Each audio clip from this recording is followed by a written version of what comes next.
In this video, I'm going to show you how to merge songs in WavePad. So there's actually two ways to do this. I'm going to show you both.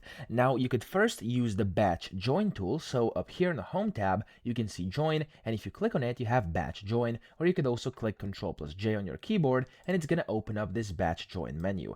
Now here it's going to allow you to basically add the files which you want to join, and then you can basically just add them inside your join. So here, I'm going to add another one here. I'm just going to go to my downloads. I have a sample, click on it, there we go, and then I'm just gonna add this one and then this one over here as well, and this one too. Whenever you do this, you can just click on join, and that's basically going to merge it, as you can see, just like this, okay?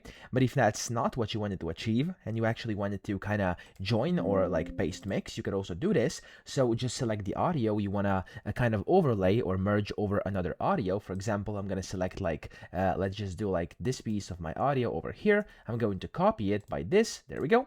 And then what I'm going to do is I'm going to select this audio again, and I'm going to go to home tab, and up here you can see it says, let me actually find it, there we go, it's actually on the edit, not here, sorry. So you want to go to paste mix, click on the arrow down, and then you want to do paste mix direct, and from here you can just click on paste mix, and it's going to kind of overlay. This is just some test audio. So as you can hear, basically I've put same audio over the other, and it's kind of giving me an echo robotic function, okay? Of course, if you have two separate things, like for example a song and then some vocals, it's going to have a different effect. That's how you do it. I hope this video helped you out. If it did, please subscribe to the channel and help me out as well.